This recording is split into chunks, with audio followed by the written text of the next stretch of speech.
카인. 구원은 전혀 예상치 못했던 곳에서 왔다. 동시에 무언가 새로운 것이 나의 삶 안으로 들어왔고 그것은 오늘날까지 계속 작용하고 있다. 우리 라틴어 학교에는 그 얼마 전에 학생이 한 명 새로 들어왔다. 우리 도시로 이사온 어느 유복한 미망인의 아들로 옷소매에 검은 띠를 두르고 있었다. 그는 나보다 한 학년 높았으며 나이도 몇 살 더 들었지만 곧 모든 학생들처럼 나도 그를 주목했다. 이 이상한 학생은 보기보다 훨씬 더 나이가 든 것 같았고 그 누구에게도 소년이라는 인상을 주지 않았다. 어른처럼, 아니 그냥 어른이라기보다는 신사처럼 낯설고도 성숙하게 우리 유치한 소년들 사이를 오갔다. 인기 있지는 않았다. 놀이에 끼지 않았고 싸움질에는 더더욱 끼지 않았다. 다만 선생님들에게 맞서는 그의 자신감 있고 단호한 어조가 다른 학생들 마음에 들었다. 이름은 막스 데미안이었다. 어느 날 학교에서 간혹 그렇듯 무슨 이유에선가 매우 넓은 우리 교실에 또 한 반이 들어와 앉는 일이 있었다. 그것은 데미안네 반이었다. 우리 어린 학생들은 성경 이야기 시간이었고 큰 학생들은 작문을 해야 했다. 우리들이 카인과 아벨의 역사를 배우는 동안 나는 독특하게 나를 매료시키는 데미안의 얼굴을 자주 건너다 보았다. 그 총명하고 환하고 엄청나게 단호한 얼굴이 작문 과제 위로 주의 깊고도 명민하게 숙여져 있는 모습이 보였다. 그는 전혀 숙제를 하고 있는 학생처럼 보이지 않고 자기 자신의 문제들에 전념하고 있는 연구자 같았다. 사실 호감이 가지는 않았다. 반대로 왠지 거부감을 주었다. 그는 나보다 우월하고 침착했다. 그 본질에 있어서 너무나도 도전적일 만큼 안정되어 있었다. 그리고 그의 눈은 아이들이 결코 좋아하지 않는 어른의 표정을 띠고 있었는데 약간 슬픈 냉소를 담고 있었다. 그렇지만 그를 줄곧 바라보지 않을 수 없었다. 그가 호감을 주는 것 같기도 하고 반감을 주었던 것 같기도 하다. 한 번은 그가 내 쪽으로 눈길을 들었는데 나는 놀라서 얼른 눈길을 돌렸다. 지금 와서 그가 학생으로서 어떤 모습이었는지를 생각해보면 나는 말할 수 있다. 그는 어느 점에서 다른 학생들과 달랐으며 전적으로 특별하고 개인적 특징이 뚜렷하게 나타나 있어 그 때문에 눈에 띄었다고. 동시에 그는 눈에 띄지 않으려고 온갖 노력을 했다.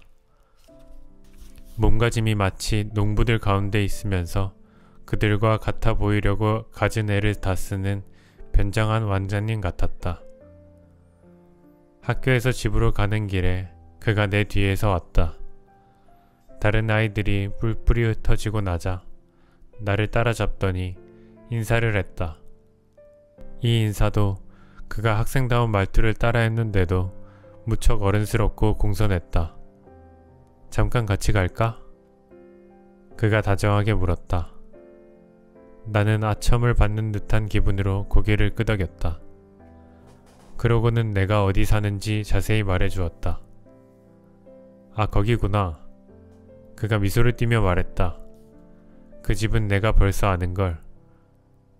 현관문 위에 붙여놓은 기묘한 것이 곧바로 내 관심을 끌더라. 무엇을 두고 하는 말인지 나는 금방 알아차리지 못했다. 그가 우리 집을 나보다 더 잘 아는 것 같아 놀라울 뿐이었다. 아마도 대문 위 아치형의 맨 꼭대기에 박힌 돌로 일종의 문장을 말하는 것 같았다.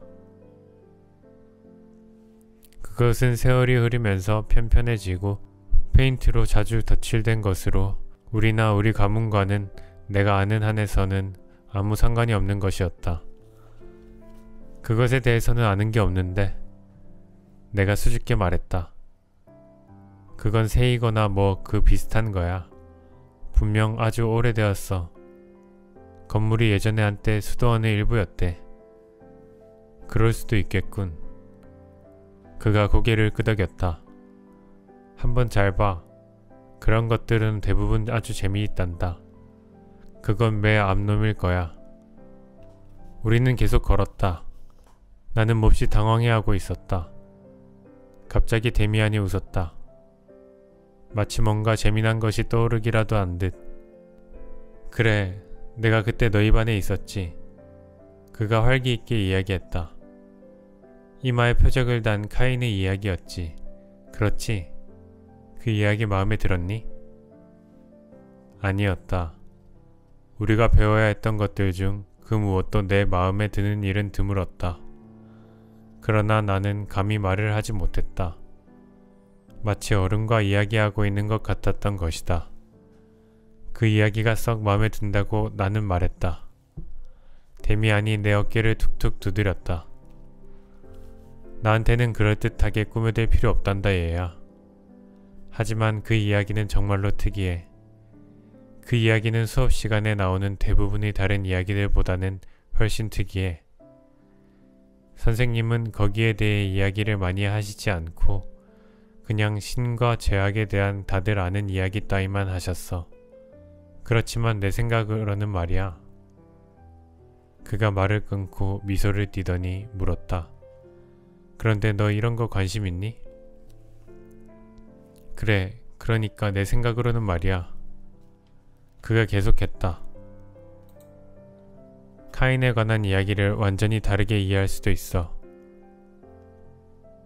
우리가 배우는 대부분의 것들은 분명 완전히 진실이고 올바른 것이지만 그것들 모두를 선생님들이 보시는 것과는 다르게 볼 수도 있어.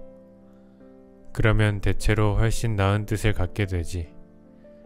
예를 들면 카인이나 그의 이마에 찍힌 표적에 우리가 설명들은 대로 만족할 수는 없잖니. 너도 그런 것 같지 않니? 어떤 사람이 싸우다가 자기 형제를 때려 죽이는 일은 분명 일어날 수 있어.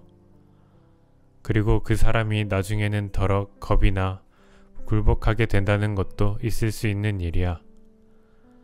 그러나 그의 비겁함에 대하여 일부러 훈장을 주어 표창하였는데 그 훈장이 그를 보호하고 다른 모든 사람들에게 겁을 준다니 그거 정말 이상하잖니?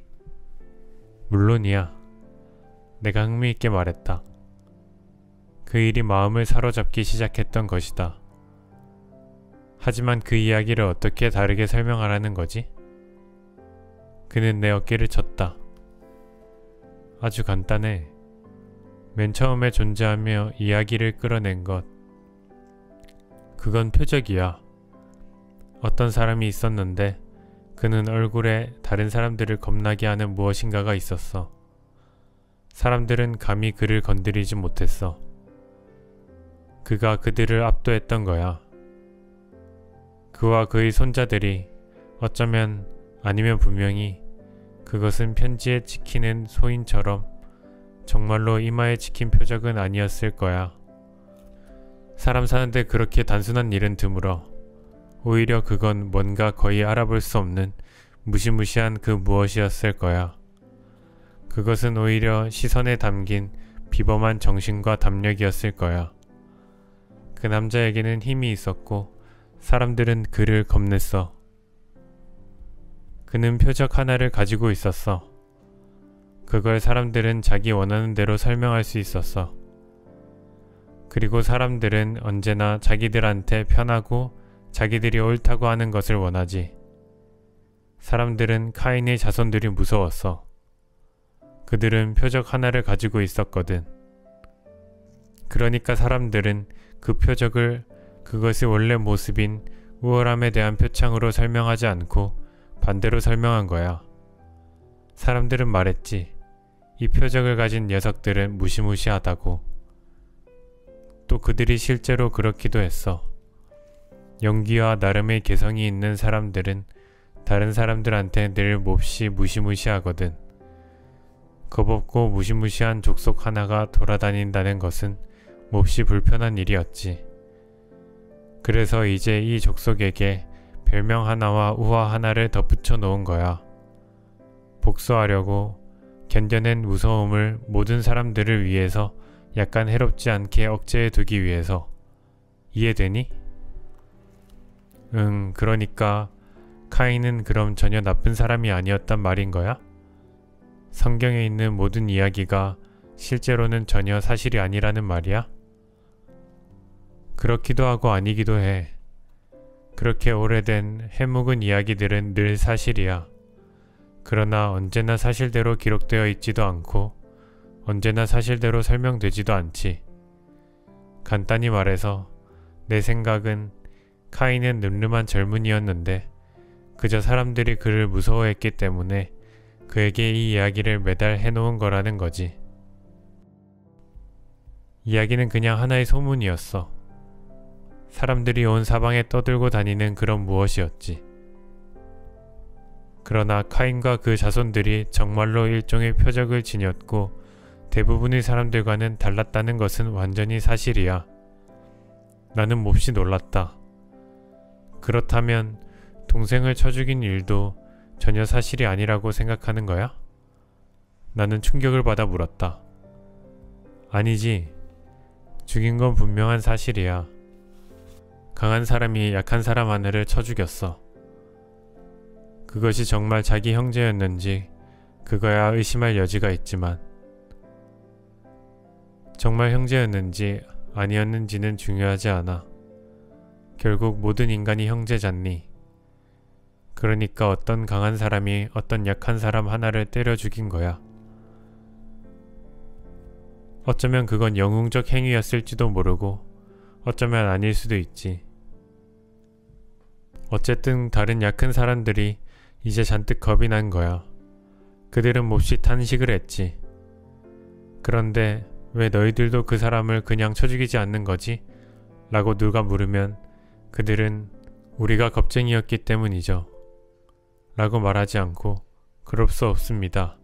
그는 표적을 가지고 있거든요. 하느님이 그에게 그려주신 겁니다. 라고 말했지. 대략 그런 식으로 그 사기는 이루어졌을 게 틀림없어.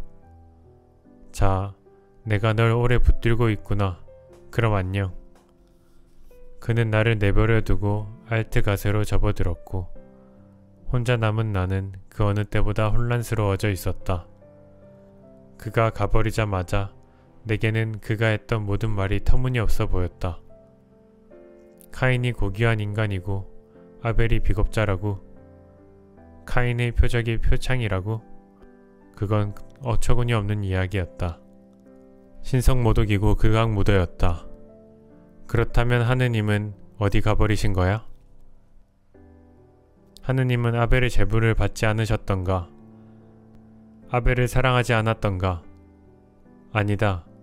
말도 안 되는 소리다. 그리하여 나는 데미안이 나를 놀렸으며 나를 골탕 먹일 속셈이었다고 추측했다. 실로 빌어먹게 영리한 녀석이었다. 말은 잘도 했다. 그렇지만 그렇게 아니다. 어쨌든 나는 아직 한 번도 그 어떤 성서 이야기나 다른 이야기에 대해 그렇게 많이 생각해 본 적이 없었다. 오래전부터 한 번도 저녁 내내 여러 시간을 프란츠 크로머를 그렇게 완전히 잊어버린 적은 없었다. 집에서 그 이야기를 다시 한번 통독했다. 성경에 써있는 그 이야기는 짧고 분명했다. 그리고 거기서 어떤 남모르는 특별한 풀이를 해본다는 건 완전히 미친 짓이었다.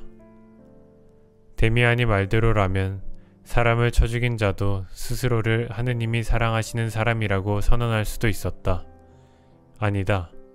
그건 말도 안 되는 이야기였다. 데미안이 그 이야기를 하는 태도가 세련되었을 따름이었다. 마치 모든 것이 자명한 일이나 되듯 그렇게 쉽고 멋지게, 그리고 거기다 그런 눈으로 말하다니. 물론 나 자신도 아주 정상적인 상태는 아니었다. 심지어 몹시 혼란에 빠져 있었다. 나는 얼마 전까지 밝고 깨끗한 세계에서 살아왔다. 나 자신이 일종의 아벨이었다. 그런데 이제 나는 이토록 깊이 다른 것에 박혀 있었다. 이렇게 심하게 떨어지고 가라앉아 있었다. 그런데도 나는 마음 저 깊은 곳에서 이런 것에 그렇게 찬성할 수 없었다니. 어떻게 그럴 수 있었단 말인가. 그렇다. 그때 마음속에서 기억 하나가 번쩍 떠올라 한순간 거의 숨을 쉴 수 없었다. 비참한 이 상황이 시작되었던 저 고약한 저녁. 그때 나는 한순간 아버지와 아버지의 밝은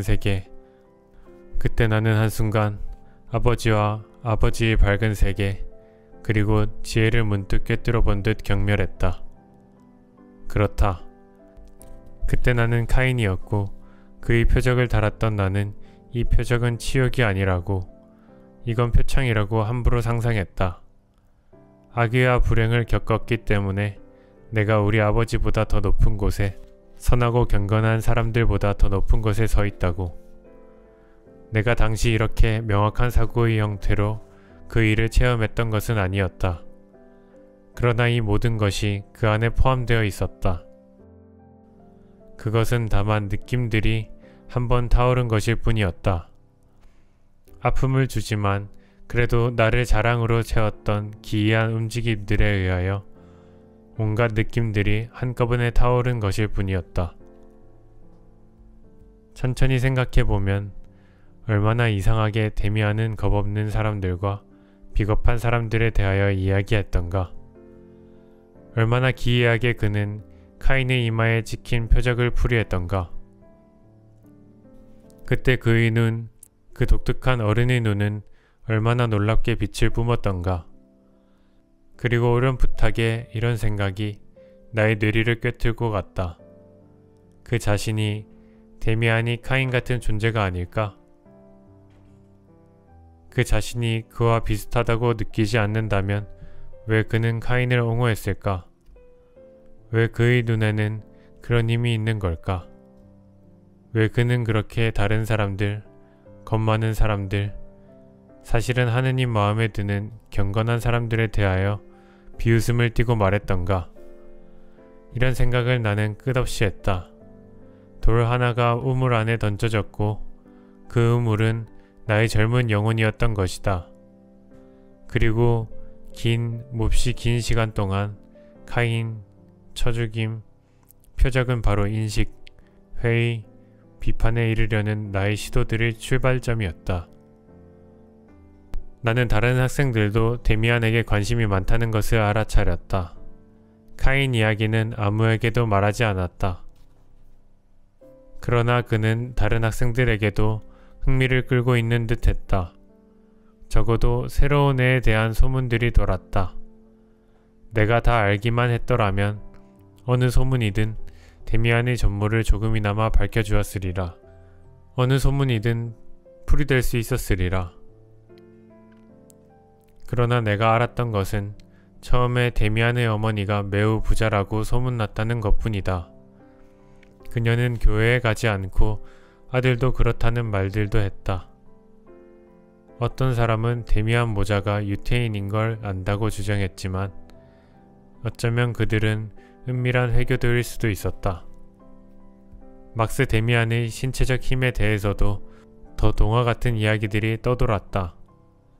그에게 싸움을 걸고는 그가 거절하자 비겁자라고 욕하는 그 반의 가장 힘센 학생에게 그가 무섭게 굴욕을 주었다는 것은 확실했다. 거기 있었던 아이들 말에 의하면 데미안이 그냥 한 손으로 덜미를 잡아 꽉 눌렀을 뿐인데 그 애는 창백해졌고 나중에는 슬금슬금 달아났는데 여러 날 팔을 쓰지 못했다는 것이었다. 어느 저녁에는 심지어 그가 죽었다는 말까지 돌았다. 별별 이야기가 한동안 주장되고 믿어졌다. 모두가 자극적이고 놀라운 소문들이었다. 그 다음 한동안은 잠잠했다. 그러더니 얼마 지나지 않아 새로운 소문들이 우리 학생들 사이에서 떠돌았다.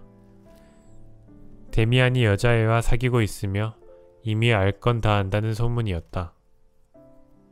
그 사이 프란츠 크로모와의 일은 불가피한 길을 계속하고 있었다. 나는 그로부터 헤어나오지 못했다. 그 애가 드문드문 며칠간 나를 가만히 내버려 둔다 해도 나는 그에게 얽매여 있었기 때문이다. 내 꿈속에서 그 애는 내 그림자처럼 함께 살았다. 나의 환상은 그가 현실에서 나에게 저지르지 않은 것조차 꿈속에서 자행하게 했다. 꿈속에서 나는 전적으로 그의 노예였다. 나는 현실에서보다 더 많이 이 꿈들 속에서 살았다. 나는 본래 꿈을 많이 꾸는 편이었던 것이다. 이 그림자로 하여 나는 힘과 활기를 잃었다. 다른 꿈도 꾸었지만 크로머가 나를 학대하는 꿈, 나에게 침을 뱉고 나에게 올라타 무릎으로 짓누르는 꿈을 자주 꾸었다. 그리고 더 고약한 것은 심한 범죄를 저지르도록 나를 유혹하는 꿈이었다. 유혹했다기보다는 그의 막강한 영향력을 그냥 마구잡이로 행사하는 것이었다. 이 꿈들 중 가장 무서운 꿈, 내가 반은 미쳐서 깨어나는 꿈은 아버지를 습격하여 살아나는 꿈이었다. 크로머가 칼을 갈아 내 손에 쥐어주고 우리는 어느 가로수길의 나무들 뒤에 서서 누군가를 노리고 있었다. 누구를 노리고 있는지 나는 몰랐다. 그러나 누군가가 오고 크로머가 내 팔을 누르면서 내가 찔러 죽여야 하는 것이 저자라고 말했는데 그건 바로 우리 아버지였다.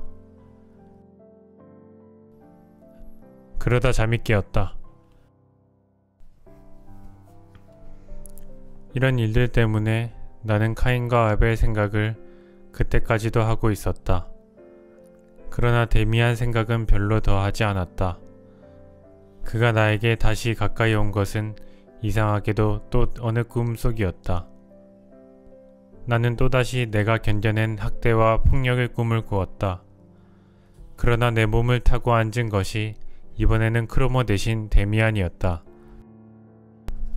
그리고 그것은 아주 새로웠고 나에게 깊은 인상을 주었다.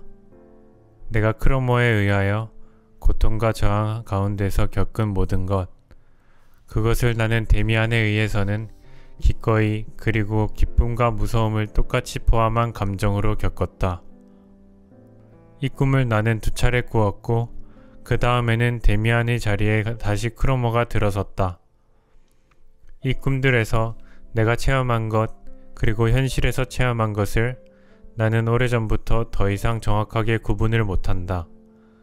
어쨌든 크로머에 대한 나의 나쁜 관계는 나름대로 진행되었고 내가 작은 도둑질들을 해서 그에게 빚진 돈을 마침내 다 갚고 났을 때도 끝나지 않았다.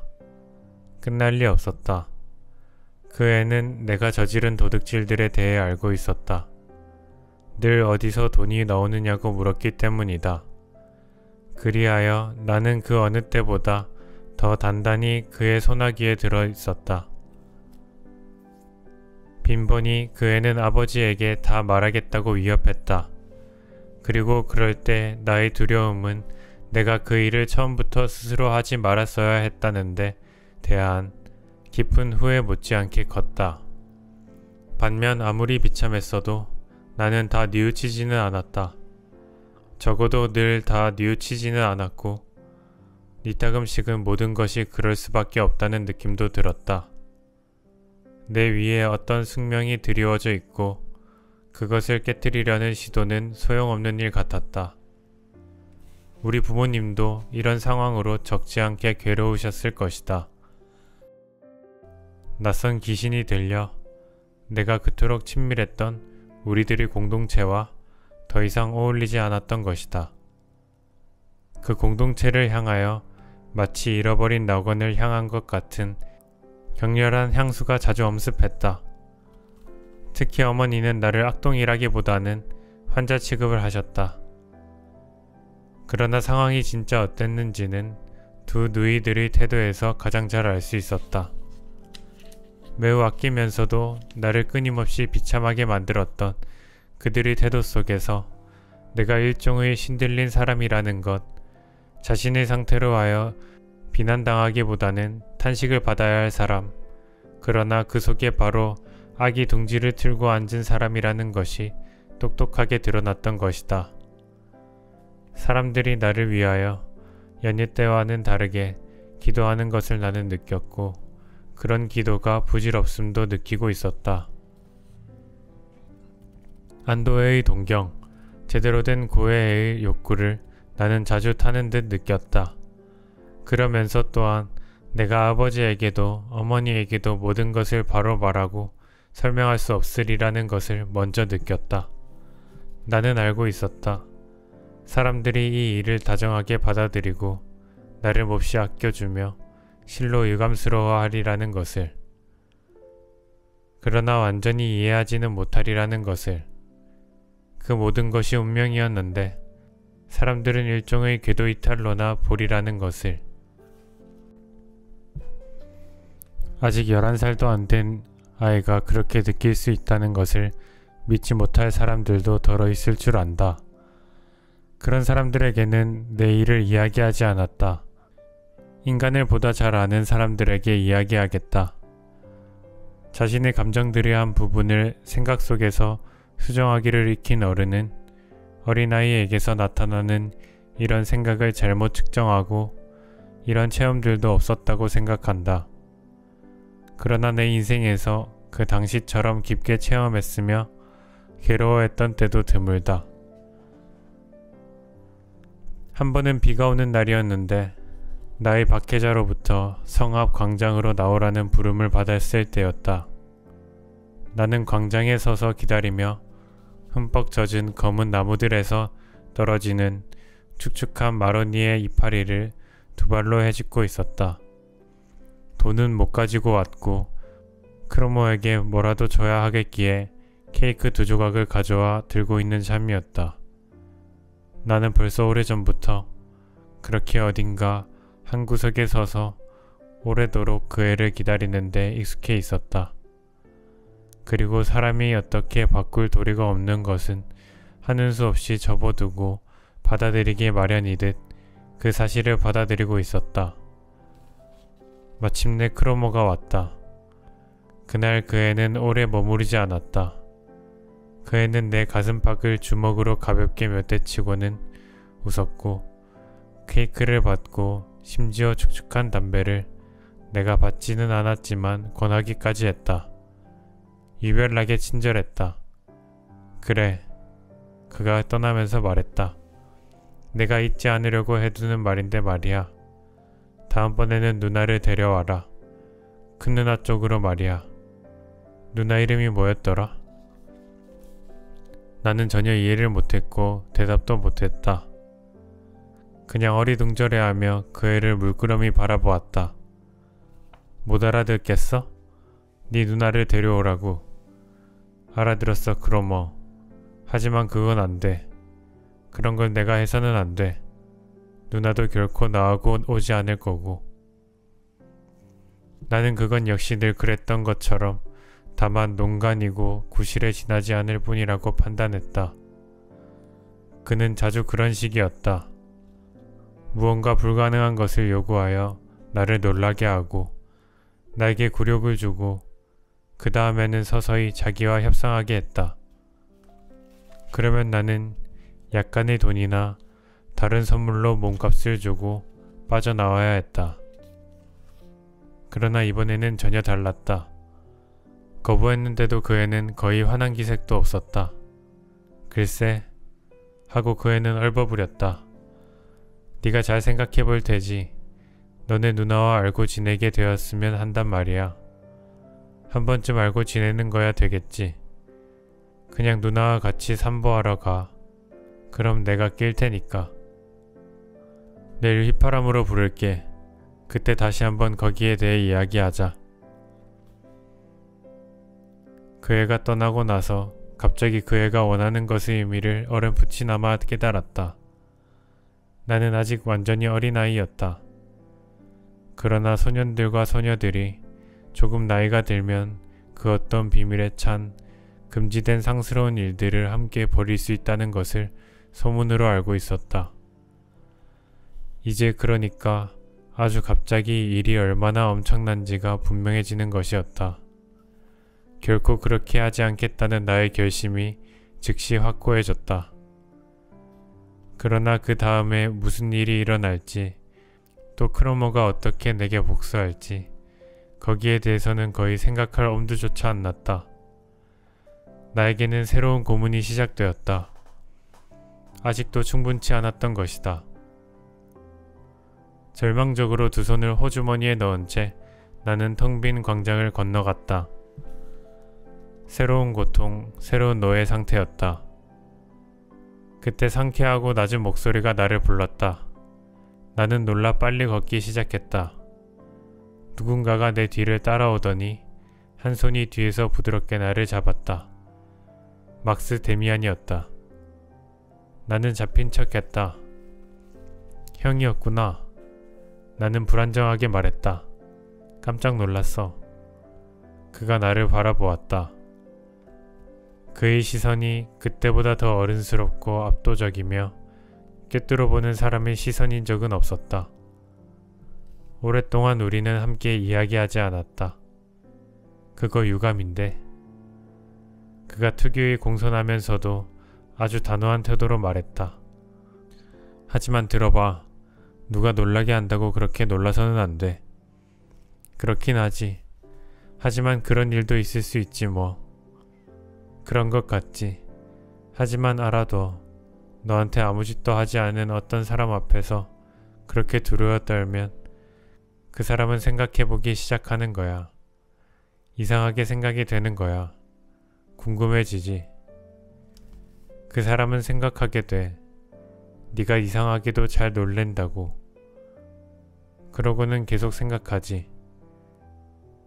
사람이 저러는 건 바로 겁이 날 때인데도 그러고. 사람이 저러는 건 바로 겁이 날 때인데라고. 겁쟁이들은 언제나 불안하지. 하지만 내 생각으로 너는 원래 겁쟁이가 아니야. 아, 물론 영웅도 아니지. 지금 넌 뭔가 겁나는 일이 있어. 겁나는 사람도 있고. 그런데 그건 결코 있어서는 안 될 일이야. 그래. 사람을 무서워해서는 결코 안 될 거야. 날 무서워하진 않지. 아니면 무섭니? 오, 아니야. 전혀 안 무서워. 그럴 테지. 하지만 네가 무서워하는 사람이 있는 거지. 난 몰라. 날 내버려둬. 나한테서 뭘 바라는 거야. 그는 나와 나란히 걸었고 나는 더 빨리 걸었다.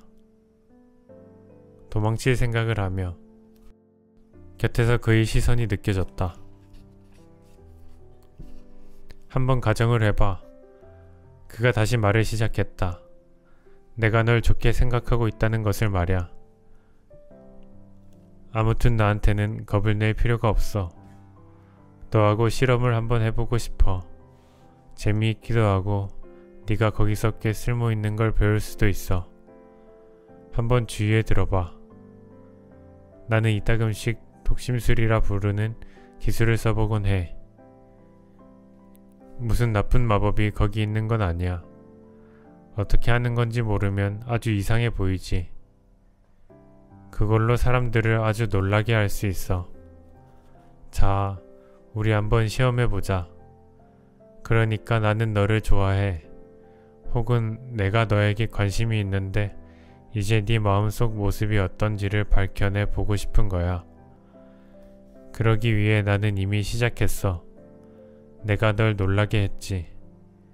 넌 그러니까 잘 놀라는 거야. 즉, 넌 두려운 일이나 사람이 있는 거야. 그게 어디서 비롯되었을까? 그 누구도 두려워할 필요 없어.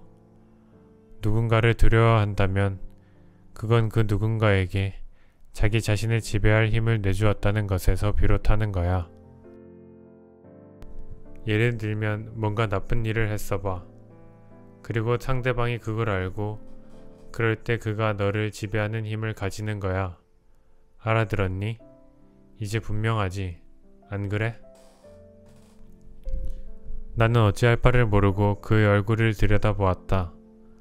언제나처럼 진지하게 영리했다. 그러면서도 또 너그러웠지만 온갖 정다움이 깃들여 있다기보다는 오히려 엄격했다. 정이나 혹은 뭔가 그 비슷한 것이 거기에는 있었다. 나는 내게 무슨 일이 벌어지고 있는 건지도 몰랐다. 그는 마술사처럼 내 앞에 서 있었다. 이해했니? 그가 다시 한번 물었다. 고개를 끄덕였다. 아무 말도 할 수 없었다. 너한테 말하는데 말이야. 이건 우스꽝스러워 보여. 독심술 말이야. 그러나 이건 아주 자연스럽게 되는 거야. 예를 들면 언젠가 카인과 에벨 이야기를 들려주었을 때 네가 나에 대해서 어떻게 생각했는지 내게 꽤 정확하게 말해줄 수도 있어. 딴 이야기지만 말이야. 네가 한 번쯤 내 꿈을 꾸었으리라고 생각해. 하지만 그런 건 관두자. 넌 명석한 소년이야. 대부분의 아이들은 참 멍청하지. 나는 때때로 내가 신뢰하는 명석한 소년과는 어디서든 이야기를 즐겨하지. 괜찮겠지? 그럼 괜찮고 말고. 다만 난 전혀 이해를 못하겠어. 우리 한번 즐거운 실험을 계속해보자. 그러니까 우리는 찾아낸 거야. S라는 소년이 잘 놀란다. 그 애는 누군가를 무서워한다. 필시 그 애와 이 상대방 사이에는 몹시 불편한 비밀이 하나 있다. 대강 맞지? 꿈속에서처럼 나는 그의 목소리에, 그의 영향력에 굴복하고 있었다. 그 목소리는 내 자신에게서만 나올 수 있는 목소리가 아니었을까? 모든 것을 아는 목소리는 아니었을까? 내 자신보다 모든 것을 더 명확하게 아는 목소리가 아니었을까? 데미안이 내 어깨를 힘차게 두드렸다. 그럼 맞는 거지. 그럴 줄 알았어. 이제 딱 한 가지 질문만 더 할게. 아까 저기서 가버린 애 이름이 뭔지 너 아니? 나는 흠칫했다. 건드려진 나의 비밀이 고통스럽게 내 속에서 다시 움츠려들었다. 밖으로 나오려 하지 않았다. 누구? 다른 애는 없었어. 나뿐이었지. 그가 웃었다. 그냥 말해. 그의 이름이 뭐지? 나는 조그맣게 말했다. 저 프란츠 크로머 말이야? 흡족해서 그가 내게 고개를 끄덕여 주었다. 브라보. 넌 똑똑한 녀석이로구나. 우린 친구가 되겠다. 그런데 내게 해줄 말이 있어. 그 크로머는 말이야. 아니면 이름이 뭐든 간에 나쁜 녀석이야. 그의 얼굴에 자기는 악당이라고 쓰여 있어. 넌 어떻게 생각하니? 응, 그래. 내가 한숨을 푹 내쉬었다. 그 애는 나빠. 사탄이야. 하지만 그 애가 아무것도 알아서는 안 돼. 맙소사, 제발. 그 애가 알아서는 안 돼. 그 애를 알아? 그 애가 형을 알아? 조용히 좀 해. 그 애는 갔어. 그리고 날 몰라. 아직은 몰라. 하지만 그 애에 대해 알고 싶은 걸. 그 애는 공립학교에 다니니? 응. 몇 학년인데? 5학년. 하지만 그 애한테 아무 말 하지 마. 제발, 제발 그 애한테 아무 말 하지 말아줘. 걱정 마. 너에겐 아무 일도 안 일어날 거야. 아마도 넌 그 크로머에 대해 조금 더 이야기를 들려줄 마음이 없겠지? 그럴 수 없어. 안 돼. 나를 내버려둬. 그는 한동안 말이 없었다. 그러더니 그가 말했다. 안 됐다. 우린 이 실험을 좀 더 해볼 수도 있었을 텐데. 하지만 널 괴롭히지는 않을게. 그 애를 두려워하는 것이 올바르지 않다는 것은 너도 알지. 안 그래? 그렇게 해서 두려움이 우리들을 완전히 망가뜨리는 거야. 그런 건 떨쳐내버려야만 해. 넌 그 두려움을 떨쳐버려야만 해. 네가 제대로 된 사내 녀석이 되려면 말이야. 이해하겠니? 분명 형이 전적으로 오라. 하지만 그렇게 안 되는 걸 형은 몰라. 어떤 면에서는 내가 네가 생각했던 것보다 더 많이 안다는 걸 보았겠지. 너 그 애에게 혹시 돈 빚진 거라도 있니? 그래, 그렇기도 해. 그렇지만 그게 중요한 문제는 아니야. 난 말할 수 없어. 할 수 없어. 네가 빚진 돈을 내가 갚아주어도 아무 소용이 없다는 거니? 내가 너한테 줄 수도 있는데. 아니야, 아니야. 그게 아니야. 부탁이야. 아무에게도 그 얘기를 하지 말아줘. 한마디도. 형은 날 불행하게 해. 날 믿어, 싱클레어. 넌 언젠가 너희들 사이의 비밀을 나에게 알려줄 거야. 결코 그러지 않을 거야. 결코. 내가 격렬하게 소리쳤다. 다 너 좋을 대로 해. 난 그냥 어쩌면 네가 나중에 한 번 더 내게 말하겠지 하고 생각할 뿐이야. 자발적으로 말이야. 당연하지. 내가 그 크로머처럼 굴리라고 생각하는 건 아니겠지. 오, 아니야. 하지만 형은 거기에 대해서 전혀 모르는걸. 전혀 모르지. 거기에 대해 곰곰이 생각할 뿐이지. 그리고 나는 결코 크로머처럼 굴지는 않을 거야. 그건 믿어줘. 또 넌 나한테는 아무것도 빚진 게 없잖니. 우리는 오랫동안 말이 없었다. 그리고 나는 점차 안정되었다. 그러나 데미안이 사실을 알고 있다는 것이 나에게는 점점 수수께끼 같아졌다. 이젠 집에 가봐야겠다 라고 말하며 그가 빗속에서 자기의 외투를 더 단단히 여몄다. 한 가지만은 다시 말해주고 싶어. 우리가 벌써 이만큼 왔기 때문에 말이야. 넌 그 녀석을 떨쳐야 할 것 같다. 달리 안 된다면 그 애를 때려 죽여. 만약 네가 그렇게 한다면 나도 좋겠어. 내가 널 돕기도 할 거고. 나는 새롭게 겁이 났다. 카인의 이야기가 갑자기 다시 떠올랐다. 무시무시해져 나는 훌쩍훌쩍 울기 시작했다. 내 주위에 무시무시한 일들이 너무 많았던 것이다. 그럼 좋아. 막스 데미안이 미소를 지었다. 집으로 나가. 우린 벌써 그 일을 하고 있어. 때려 죽이는 것이 가장 간단한 일이겠지만 말이야. 그런 일들에서는 가장 단순한 것이 늘 최선의 것이지. 크로머와 사귀는 건 좋지 않아. 나는 집으로 왔다. 1년쯤 떠나 있었던 것 같았다. 모든 것이 달라 보였다. 나와 크로머 사이에 미래 같은 무엇, 희망 같은 무엇이 있었다. 나는 더 이상 혼자가 아니었다. 그리고 얼마나 무섭도록 혼자 여러 주일 동안 내 비밀과 더불어 있었던가를 이제 비로소 알았다. 내가 이따금씩 깊이 생각했던 생각도 곧바로 떠올랐다. 부모님 앞에서 고해를 하는 것이 후련은 하겠지만 완전히 나를 구원할 수는 없으리라는 것이. 그러나 이제 나는 고해를 한 것이나 마찬가지였다. 다른 사람, 낯선 사람한테다. 그리고 구원의 예감이 짙은 향기처럼 내게로 풍겨왔다.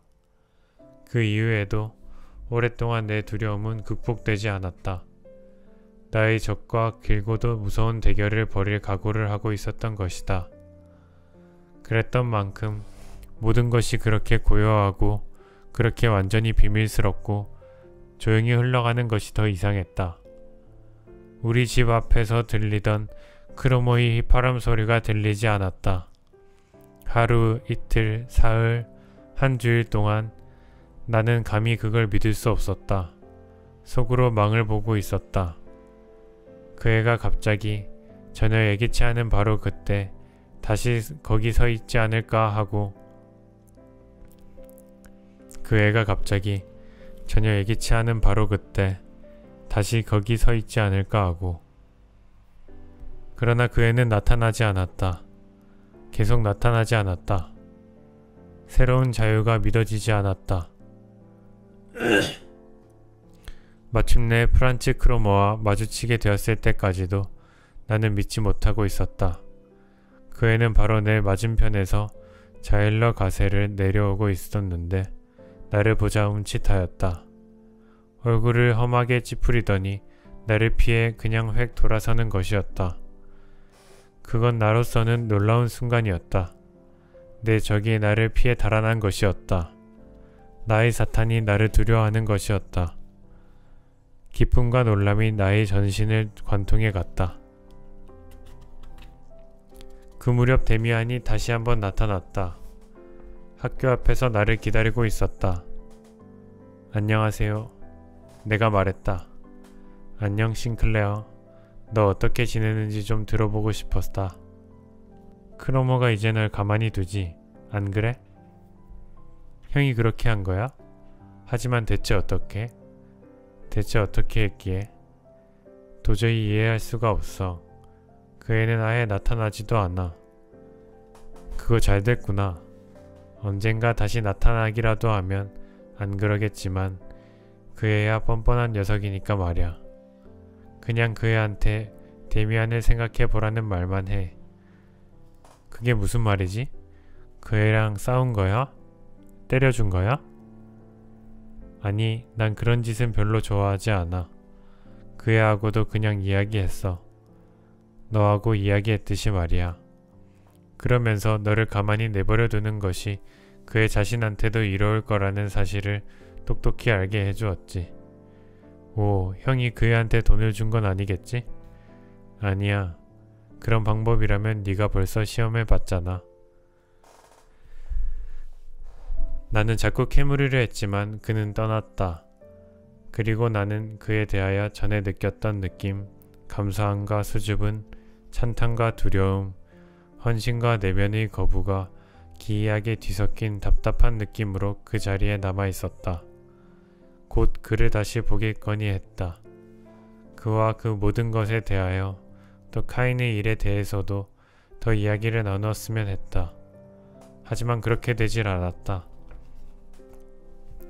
감사한다는 것은 결코 내가 믿는 미덕이 아니었다.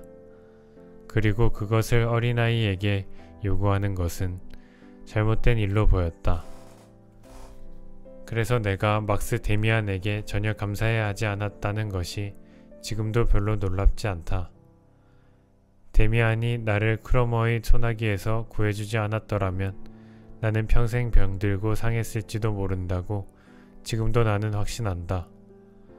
당시에도 이 구원을 나는 내 짧은 인생의 가장 큰 경험으로 느꼈다. 그러나 구원해준 사람을 그가 기적을 완수하자 나는 곧 제쳐두었다.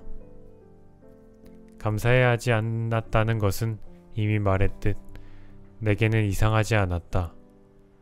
내게 특이하게 느껴진 것은 오로지 내가 보인 호기심의 결핍이었다.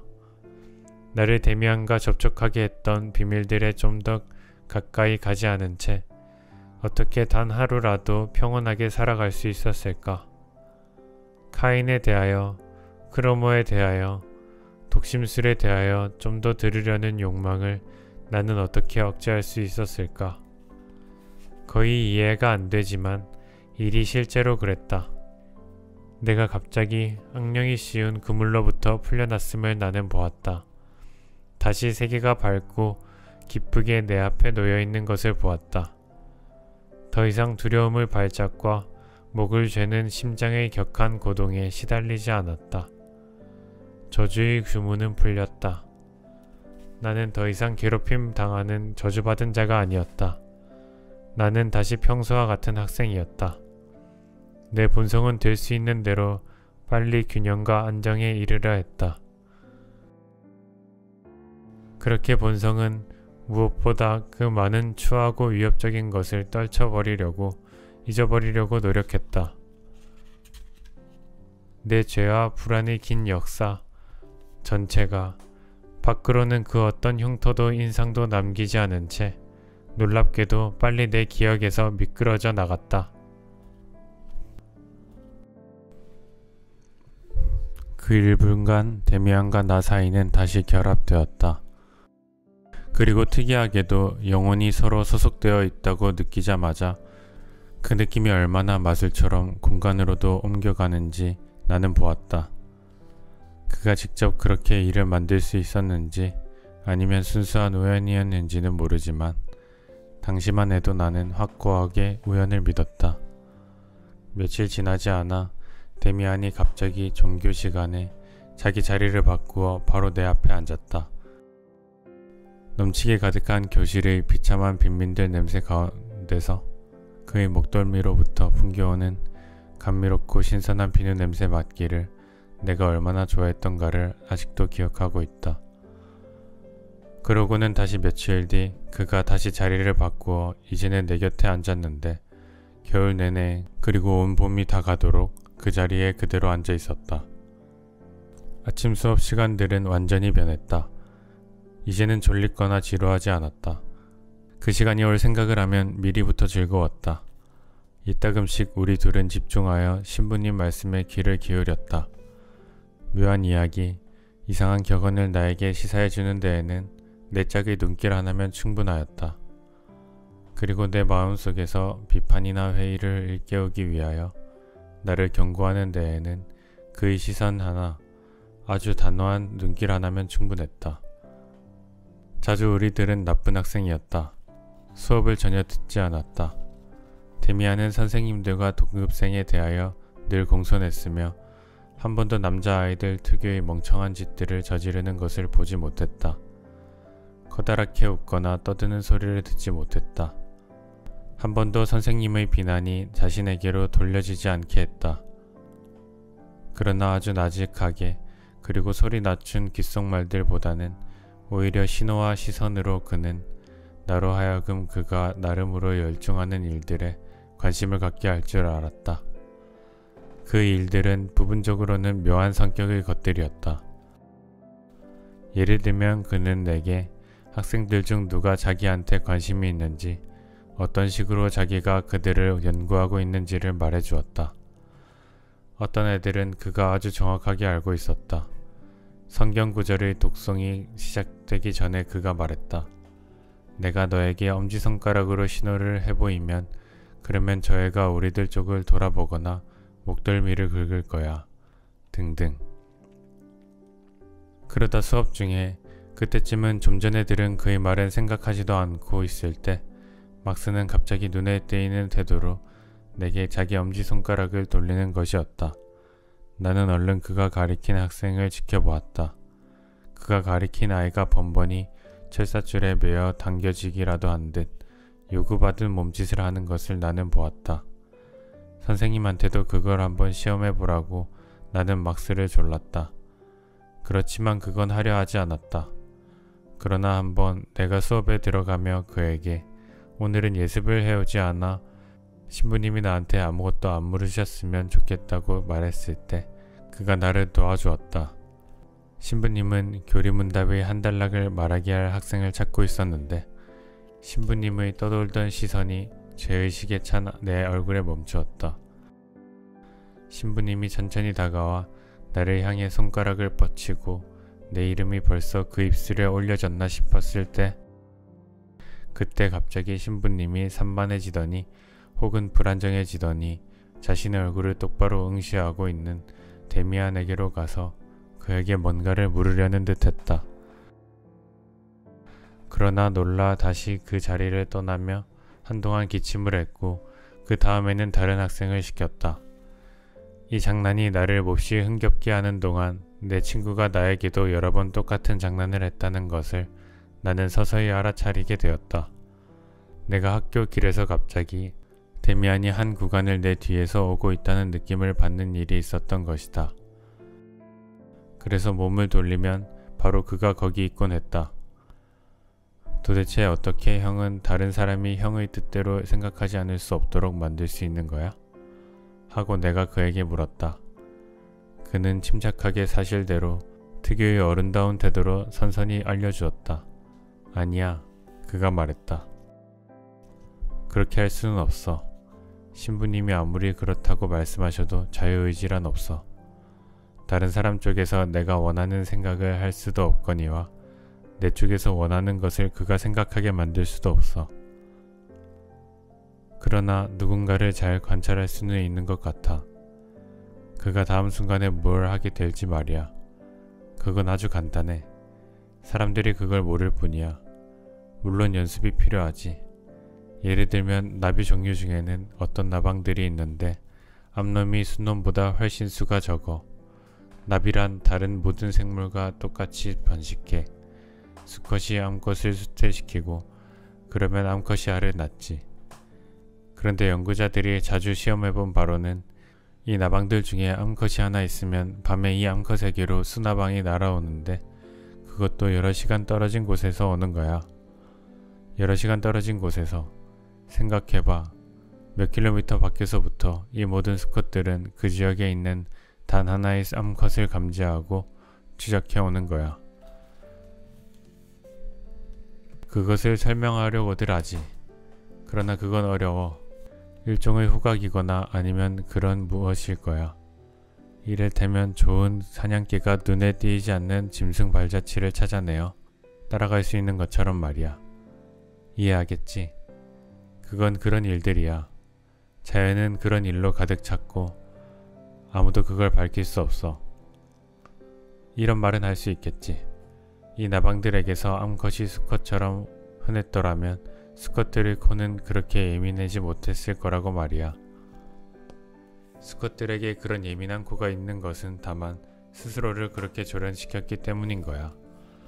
어떤 짐승이나 사람이 자신의 모든 주의력과 모든 의지를 어떤 특정한 일로 향하게 하면 그는 그것에 도달하기도 하지. 그게 전부야.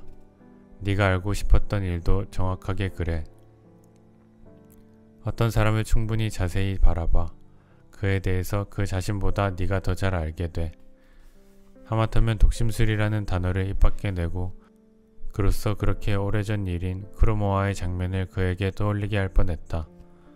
그러나 그것은 이제 우리들 사이에 있는 이상한 일 가운데 하나이기도 했다. 결코 그나 나나 몇 년 전 그가 한번 그토록 심각하게 내 인생에 개입했던 그 일을 아주 살짝 암시하는 일조차 없었다. 마치 그전에는 우리들 사이에 아무 일도 없었던 듯 했다. 아니면 어느 쪽이나 상대방은 그것을 잊었다고 굳게 믿고 있는 듯 했다. 한 번 혹은 두 번, 심지어 우리가 함께 길을 가다가 그 프란츠 크로모를 마주친 일도 있었다. 그러나 우리는 눈길 한 번 주고받지 않았다. 그에 관해 한마디도 하지 않았다. 내가 물었다. 하지만 의지는 어떻게 되는 거지? 자유의지란 없다고 말했잖아. 그런데 다시 오직 자기 의지만 확고하게 그 무엇에 쏟으면 된다고 말했지. 그러면 자기 목표에 도달할 수 있다고. 그건 말이 맞지 않잖아. 내가 내 의지의 주인이 아니라면 내가 의지를 마음대로 이런저런 대로 향하게 할 수도 없는 것 아니야. 그가 내 어깨를 툭툭 쳤다. 그건 내가 그를 기쁘게 할 때 그가 언제나 하는 행동이었다. 네가 그걸 묻다니 훌륭해. 하고 그가 웃으며 말했다. 언제나 물어야 해. 언제나 의심해야 하고. 그러나 일은 아주 간단해. 예를 들면 그런 나방이 자신의 뜻을 별이나 뭐 비슷한 곳까지 향하게 하려 했다면 그건 이룰 수 없는 일이겠지. 다만 나방은 그런 따위 시도는 안 해. 나방은 자기에게 뜻과 가치가 있는 것, 자기가 필요로 하는 것, 자기가 꼭 가져야만 하는 것, 그것만 찾는 거야. 그리고 바로 그렇기 때문에 믿을 수 없는 일도 이루어지는 거지. 그는 자기 외에는 다른 동물은 갖지 못한 마법의 제6감을 개발하는 거야. 우리 같은 사람은 동물보다는 활동의 여지가 더 많을 것이고 관심도 더 크겠지. 그러나 우리도 얼마만큼은 정말 좁은 테두리에 매여 있어서 그걸 벗어날 수 없어. 상상 같은 건 해볼 수 있지. 이런저런 상상의 날개를 펼칠 수는 있겠지. 꼭 북극에 가고 싶다라든지 혹은 그런 무엇을. 그러나 그걸 수행하거나 충분히 강하게 원할 수 있는 것은 오로지 소망이 내 자신의 마음속에 온전히 들어있을 때, 정말로 내 본질이 완전히 그곳으로 채워져 있을 때뿐이야. 그런 경우가 되기만 하면 내면으로부터 너에게 명령되는 무엇인가를 네가 해보기만 하면, 그럴 때는 좋은 말에 마구를 매듯 네 온 의지를 팽팽히 펼 수 있어. 예를 들면 내가 지금 우리 신부님이 장차 안경을 안 쓰시도록 힘써 봐야겠다고 한다면 그건 안 될 일이야. 그건 그냥 장난이야. 그러나 내가 그때 가을처럼 저 앞에 있는 내 의자에서 자리를 바꾸어야 되겠다는 확고한 의지를 갖게 되면 그럴 때는 아주 잘 되지. 그때 알파벳 순으로 보아 내 앞에 앉아야 되는데 지금껏 아파서 등교하지 못해 자리가 없던 아이가 갑자기 나타났어. 그리고 누군가가 그에게 자리를 만들어줘야 했고 물론 내가 그렇게 했지. 내 의지가 준비가 되어 있었기 때문에 즉시 기회를 포착한 거지. 그래, 내가 말했다. 그때 그 일도 아주 특이했더랬어. 우리가 서로 관심을 가졌던 순간부터 형은 내 자리에 점점 더 가깝게 다가왔어. 그런데 그건 어떻게 된 거지? 처음에 바로 내 옆에 앉지는 않았어. 몇 번 거기에 내 앞쪽에 앉아 있었잖아. 안 그래? 어떻게 그렇게 되었지? 그건 그랬어. 처음 자리를 떠났으면 했을 때 내 자신이 어디로 가고 싶은지 제대로 몰랐어. 내가 의식한 것은 멀리 뒤쪽에 앉고 싶다는 것뿐이었어. 너에게로 가는 것이 내 뜻이었는데 그게 그때만 해도 내 자신에게는 의식되지 않은 거야. 동시에 너의 의지가 나를 도와 함께 끌어준 거야. 그러다 내가 거기 네 앞자리에 앉았을 때야 비로소 나는 내 소망의 절반이 이루어졌다는 생각에 이르게 되었지. 나는 알아차렸어. 내가 원래 원했던 것은 다름 아니라 네 옆에 앉는 것이었음을 말이야. 하지만 그때는 새로운 애도 들어오지 않았는데. 안 들어왔지. 하지만 그때는 그냥 내가 원하는 것을 해버렸어. 재빨리 내 곁에 앉아버린 거지. 나하고 자리를 바꾼 아이는 다만 조금 의아해하며 그러라고 그랬어. 그리고 변화가 일어났다는 것을 신부님이 한번 알아차리기는 하셨는데 아무튼 번번이 신부님이 나하고 관계되실 때면 난 모르게 무엇인가가 신부님을 괴롭히는 거야. 내 이름이 데미안이고 이름이 D자로 시작하는 내가 거기 아주 뒤 S자로 이름이 시작하는 아이들 가운데 앉아있다는 것이 맞지 않다는 걸 아시거든. 그러나 그 사실이 의식 속으로까지 뚫어 들어가지 않는 거야. 내 의지가 거기에 맞서기 때문이고 내가 거듭거듭 그 점에서 그분께 장애가 되거든. 거기 뭔가가 맞지 않는다는 것을 거듭 알아차리시기는 하지. 그래서 나를 바라보고 연구를 시작하는 거야. 그 선하신 분이. 그러나 그때 내게는 단순한 방법이었지. 매번 아주 똑바로 그분 눈을 들여다보는 거야. 그러면 거의 모든 사람들이 못 견디지. 다들 불안해져. 만약 네가 누군가로부터 무언가를 얻으려 하고 느닷없이 아주 힘을 주고 똑바로 그의 눈을 쏘아보는데도 그가 전혀 불안해하지 않거든 포기해. 그런 사람에게서는 아무것도 이룰 수 없어. 결코. 하지만 그런 일은 아주 드물어. 내가 아는 사람 중에 그렇게 해봐도 아무 소용이 없는 사람은 사실 단 한 명뿐이었어. 그게 누군데? 내가 얼른 물었다. 약간 가느스름이 뜬 눈으로 그는 나를 바라보았다. 그는 생각에 잠기면 그런 눈이 되었다. 그러더니 그는 눈길을 딴 데로 돌리고 대답을 하지 않았다. 몹시 궁금했지만 그 질문을 되풀이할 수는 없었다. 그러나 그때 그가 자기 어머니 이야기를 하고 있었다고 생각한다. 어머니와 몹시 친하게 지내는 것 같았지만 나에게는 한 번도 어머니 이야기를 하지 않았고 나를 한 번도 집으로 데리고 간 적이 없었던 것이다. 그의 어머니가 어떻게 생겼는지조차도 나는 잘 몰랐다. 그 당시 나도 이따금씩은 시험을 해보았다. 그와 똑같이 내 의지를 무엇인가에 내가 그것에 틀림없이 도달하도록 한데 모았다. 나에게는 충분히 절실해 보이는 소망이 있었던 것이다. 그러나 내 의지는 모아지질 않았다. 데미안과 그 이야기를 해볼 용기는 못 내었다. 내가 소망하는 것을 그에게 고백할 수 없었던 것 같다. 그리고 그도 묻지 않았다.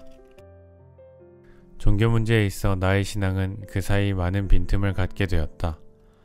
그렇지만 전적으로 데미안의 영향을 받은 나의 생각은 완전한 불신을 굳이 내보이는 동급생들의 생각과는 뚜렷하게 구분되는 것이었다.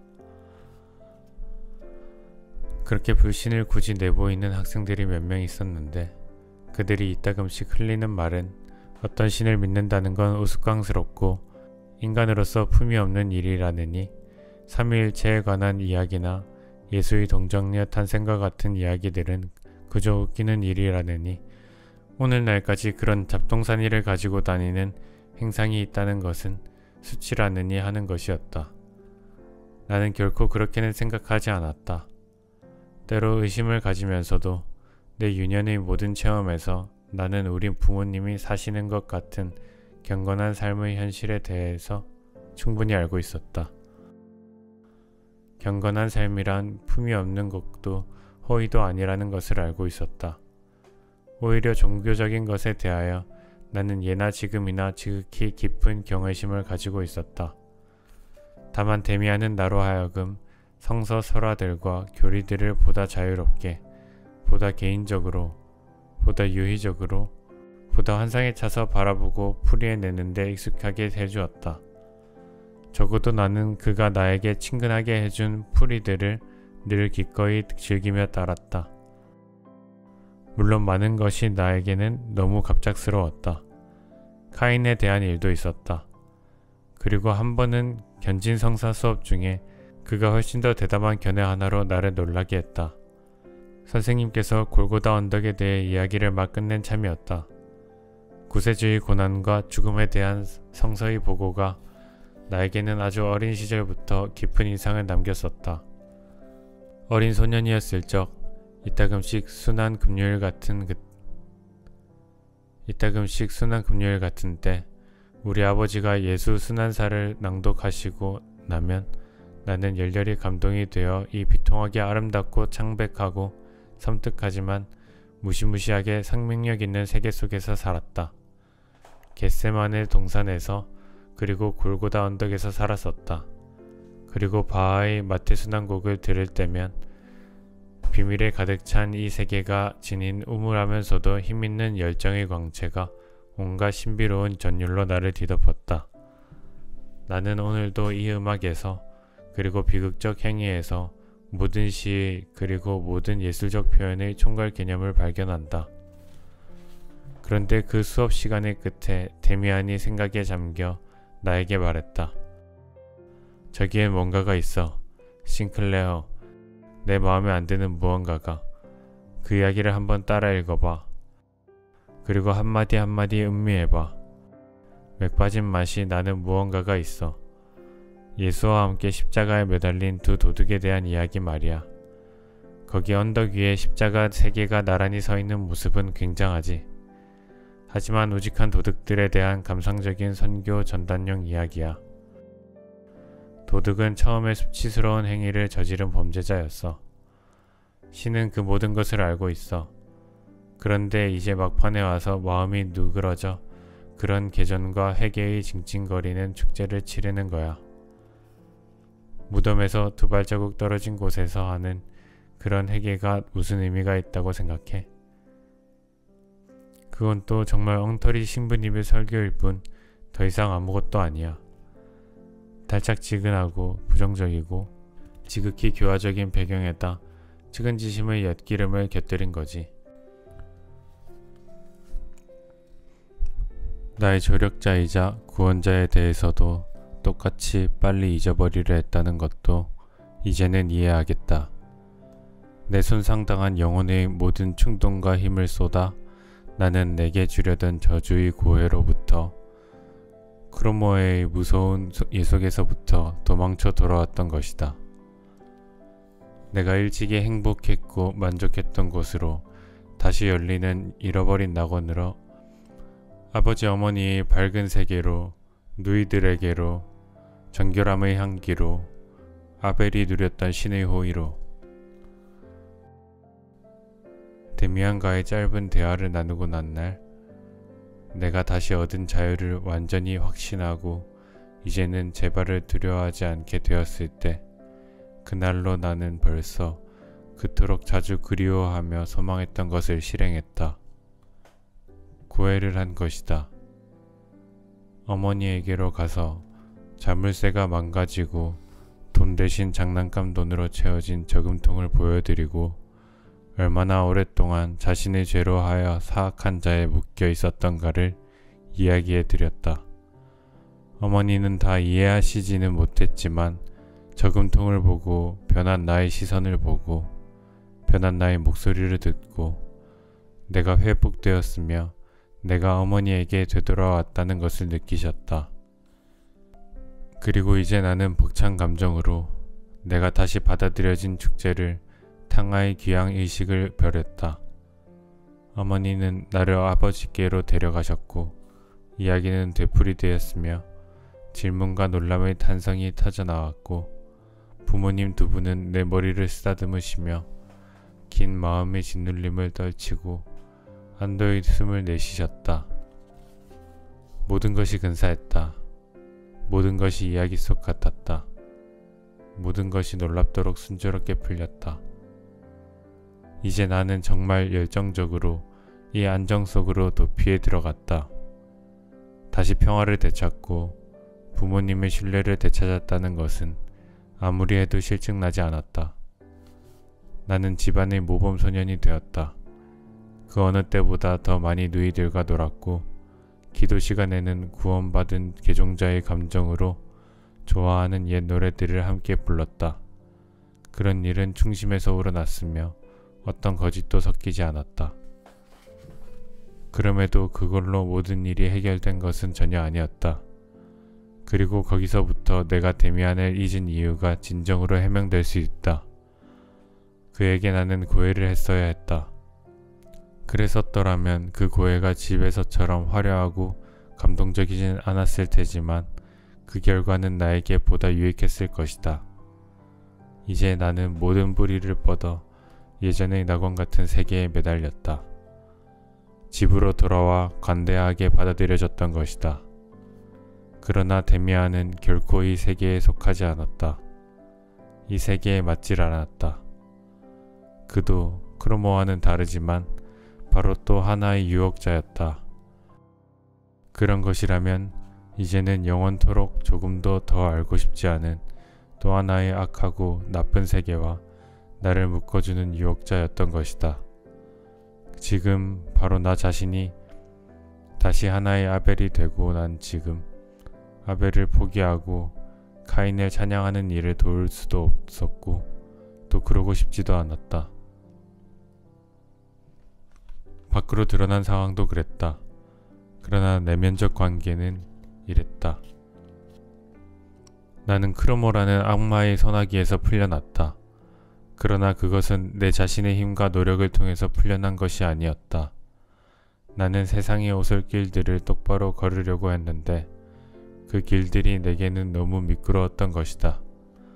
친절한 손 하나가 나를 잡아 구해낸 지금 나는 눈길 한번 팔지 않고 곧장 어머니의 품속으로 포근히 에어싸인 견견한 유년의 아늑함 속으로 달려왔다. 나는 자신을 자신보다 더 어리게, 더 의존적으로, 더 어린애처럼 만들었다. 나는 크로모에 대한 예속을 새로운 의존으로 대치해야만 했던 것이다. 혼자는 갈 수 없었기 때문이다. 그렇게 나는 눈먼 마음으로 어머니 아버지의 의존, 그것이 유일한 것이 아님을 이미 알아버린 밝은 세계에서의 의존을 택했던 것이다. 그렇게 하지 않았더라면 분명 나는 데미안 편이 되어 그에게 모든 것을 털어놓았을 것이다.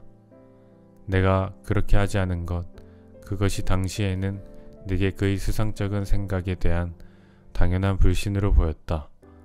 사실 그것은 두려움 외의 아무것도 아니었다. 데미안이 부모님보다 더 많은 것을, 훨씬 더 많은 것을 나로부터 요구했을 테니까. 나는 충동과 경고로, 조롱과 반어로 나를 보다 자립적으로 만들려고 했을 테니까. 아, 지금은 알고 있다. 자기 자신에게로 인도하는 길을 가는 것보다 더 인간에게 거슬리는 것이 세상에 아무것도 없다는 것을. 그럼에도 반년쯤 뒤 나는 그 유혹에 저항할 수 없어 한 번은 산책하는 길에 아버지께 여쭈어 보았다. 어떤 사람들은 카인이 아벨보다 더 훌륭하다고 설명하는데 그 사실을 어떻게 생각하시느냐고. 아버지는 몹시 놀라시며 그것은 새로울 게 없는 견해라고 나에게 설명하셨다. 심지어 기독교 이전 시대에도 등장하였으며 사이비 종파들에서 전수되었는데 그 하나는 스스로를 카인교도라고 불렀다. 그러나 이 미친 학설은 물론 우리 신앙을 깨뜨리려는 악마의 시험에 다름 아니라고. 왜냐하면 카인이 옳고 아벨이 옳지 않았다고 믿는다면 그 결과는 신이 오류를 범했다는 것이다. 그러니까 성서의 신이 올바른 신, 유일신이 아니라 틀린 신이라는 것이다. 정말로 카인 교도들은 비슷한 것을 가르치고 설교하기도 했다. 그렇지만 이 이교짓거리는 오래전에 인류로부터 사라졌다. 그래서 나의 학교 친구가 그것에 대해 무언가를 들을 수 있었다는 사실이 놀라울 뿐이라는 것이었다. 아무튼 그런 생각은 버려야 한다고 아버지께서는 진지하게 경고하셨다.